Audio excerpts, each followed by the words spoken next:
तो आज हम लोग पढ़ने वाले हैं 12th एनसीईआरटी के 11th चैप्टर को, जिसका नाम है 3 डायमेंशन शेप त्रिविम ज्यामिति।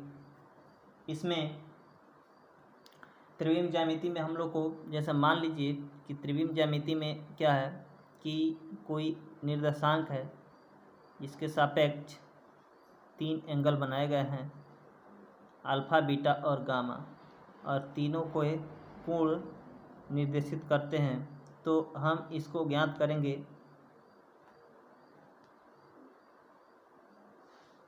कुछ ऐसे इंटरफेस है इसका। तो दिक् कोसाइन पहले क्या होता है ये जान लीजिए। तो दिक् का साइन होता है यदि किसी धन निर्देश यदि कोई रेखा धन निर्देशांकों के साथ, यानी पॉजिटिव है, ये फर्स्ट कोऑर्डिनेट है, याद रखिए। प्रथम चतुर्थांश है, इधर सेकंड चतुर्थांश है, इधर थर्ड चतुर्थांश है, इधर फोर्थ चतुर्थांश है। पहले चतुर्थांश में सब पॉजिटिव होता है, याद रखें। तो यदि कोई रेखा धन निर्देशांकों के साथ अल्फा, बीटा, गामा कोण, यहाँ पे एंगल बनाया हुआ है, अल्फा, बीटा, गामा कोण बनाती है, तो इन कोणों के कोसाइन को रेखा का दिक् कोसाइन कहते हैं। तो इसका डेफिनेशन आप लिख लेंगे कि यदि कोई रेखा धन निर्देशांकों के साथ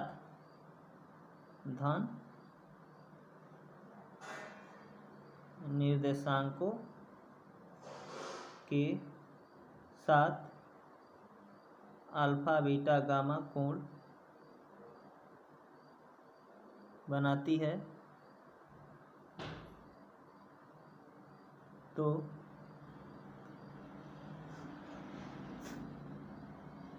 इन कोणों के कोसाइन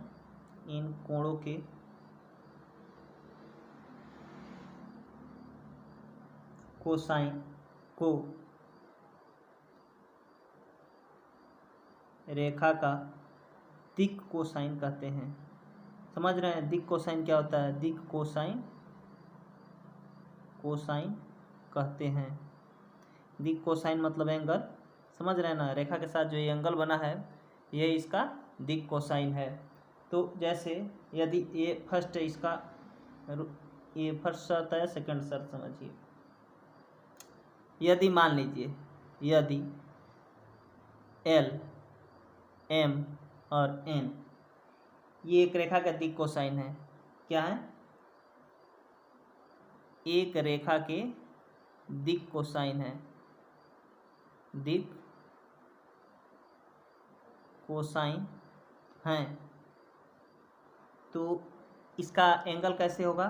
तो L² plus M² plus N² equal to 1, ये इसका फॉर्मूला होगा एंगल का, ठीक है। यदि ये शर्त चेंज हो जाता है, इस शर्त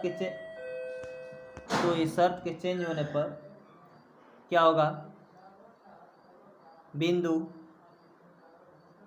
मान लीजिए कि x1, y1, z1 और q का निर्देशांक जो है वो x2, y2, z2, ये रेखाएं हैं से होकर जाने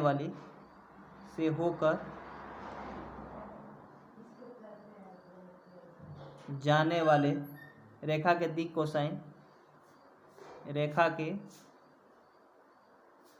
कोसाइन आप इसको याद कर लेंगे, कॉन्सेप्ट क्लियर हो जाएगा। क्या होगा? तो इस दो बिंदु आपको दे दिया गया P और Q, तो इन दो बिंदुओं के निर्देशांक x1, y1, z1 है। तो दो रेखा से आप बीच के दूरी का फॉर्मूला पढ़े होंगे। तो ये जो अक्ष हैं, x अक्ष, y अक्ष, z अक्ष, ये एक दूसरे के पूरक हैं, तो एक दूसरे से घटेंगे। तो होगा x2 माइनस x1 बटा PQ, x2 माइनस x1 बटा PQ। PQ मतलब कि इसका PQ मतलब क्या समझते हैं, अभी वो भी आपको बता देते हैं। PQ मतलब इसका मॉड समझिए, इसका ओवर रूट समझिए। x2 माइनस x1 हो गया, y2 माइनस y1 बटा भी PQ ही होगा, और z2 माइनस z1 बटा भी क्या होगा? PQ ही होगा। अब PQ कैसे निकलेगा ये याद रखें। तो PQ निकालने का फॉर्मूला होगा आपके पास ओवर रूट में x2 माइनस x1 का स्क्वायर, x2 माइनस x1 का whole square plus y2 minus y1 का होल स्क्वायर और प्लस z2 माइनस z1 का होल स्क्वायर। ठीक है, ये चीज़ें होंगी। तो इतना होने के बाद आप उसको ज्ञात कर सकते हैं। अगर रेखा के बिंदु के निर्देशांक दिए गए हों तो आप उसके दिक कोसाइन ज्ञात कर सकते हैं। तो दिक कोसाइन ज्ञात करने का दिक को देखिए, दिक कोसाइन ज्ञात करने का आपको फॉर्मूला याद होना चाहिए। यदि एंगल दिया हुआ हो, यदि एक रेखा के दिक कोसाइन दिए हुए हों, एंगल दिया होंगे, तब उसका मान होगा L square M square plus N square. यदि किसी दो रेखाओं के बिंदु दिए हुए हों तो उनका दिक कोसाइन होगा x2 माइनस x1 बटा P Q, y2 minus y1 बटा पी क्यू और z2 माइनस z1 बटा पी क्यू। और पी क्यू कैसे निकलता है? तो पी क्यू निकलता है आपका over root x2 minus x1 का square plus y2 minus y1 का square plus z2 minus z1 का स्क्वायर। तो इतनी चीज़ें। अब अगर यदि ये नेक्स्ट अब इसका शर्त पढ़ते हैं तो नेक्स्ट शर्त में क्या होगा कि कहता है, मान लीजिए लिखा हो यदि एक रेखा के दिक अनुपात, समझिए यदि एक रेखा के दिक अनुपात मतलब बट्टा में हो,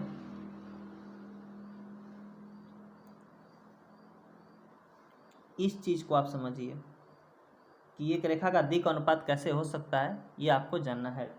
तो यह मान ये वैसी रेखाएं हैं, वैसी रेखाएं, किसी रेखा का दिक अनुपात निकालना है तो वो क्या होगा, तो वैसी रेखाएं जो रेखा के दिक कोसाइन, रेखा के दिक कोसाइन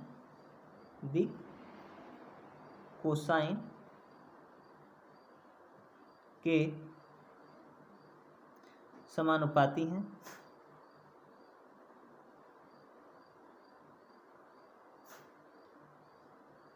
यदि उसका एंगल एल एम और एन रेखा के दिक कोसाइन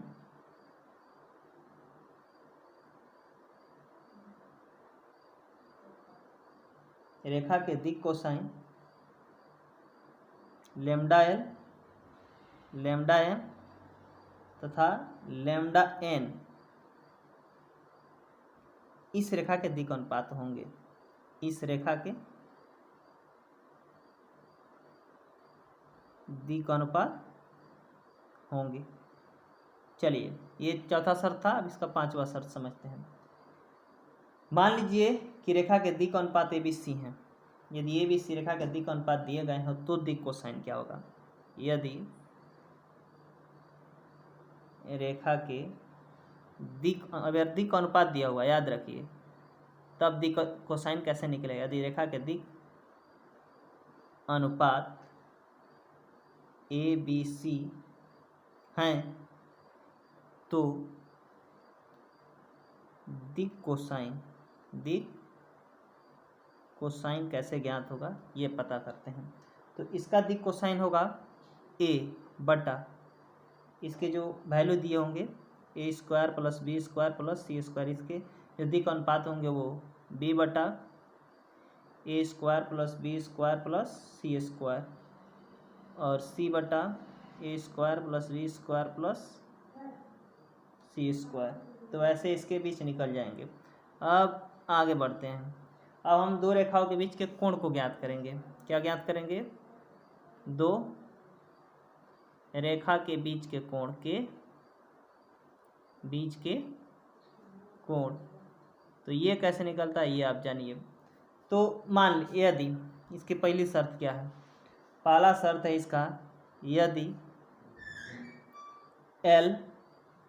L1 M1 और N1 तथा या और L2 M2 और N2 दो रेखाओं के दिक कोसाइन हैं। दो, अब हम क्या ज्ञात कर रहे हैं? कोण ज्ञात कर रहे हैं। पहले दिक कोसाइन ज्ञात कर रहे थे। दो रेखाओं के दिक कोसाइन है, दिक दिक कोसाइन हैं तो इनके बीच का कोण थीटा हो तो तथा मान लेते हैं तथा मान लीजिए दो रेखा हैं तथा जो तीसरी रेखा होगी तो उसको लिखते हैं अगेर।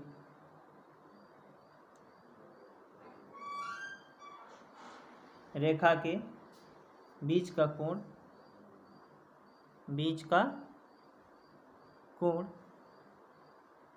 थीटा हो तब थीटा हो तो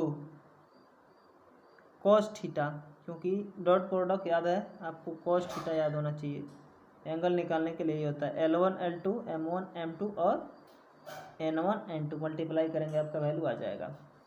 दूसरे शर्त में यदि A1 B1 C1 और A2 B2 C2 इनके दिक कोसाइन के अनुपात थीटा तथा दिक कोसाइन का अनुपात तथा थीटा उन रेखाओं के बीच के कोण हो तब क्या होगा, तब होगा कॉस थीटा बराबर A1 A2 plus B1 B2 plus C1 C2। और एंगल से आप भली भांति परिचित हैं, A1 का स्क्वायर प्लस B1 का स्क्वायर प्लस C1 का स्क्वायर और A2 का स्क्वायर प्लस B2 का स्क्वायर प्लस C2 का स्क्वायर। वीडियो लंबा हो जाएगा इसलिए इतना ही रहने देते हैं। आज के लिए इतना ही। जय हिंद जय भारत। वीडियो को ध्यान से देखिए, स्किप न कीजिए, समझने का प्रयास कीजिए। अगर समझ में नहीं आता है तो हमें कमेंट कीजिए। आपके प्रॉब्लम को दूर करने का, आपका जो भी प्रॉब्लम है उसको सॉल्व करने का 100% प्रयास किया जाएगा। और यदि आप चैनल पर नए हैं तो चैनल को लाइक कीजिए, शेयर कीजिए और सब्सक्राइब कीजिए। धन्यवाद।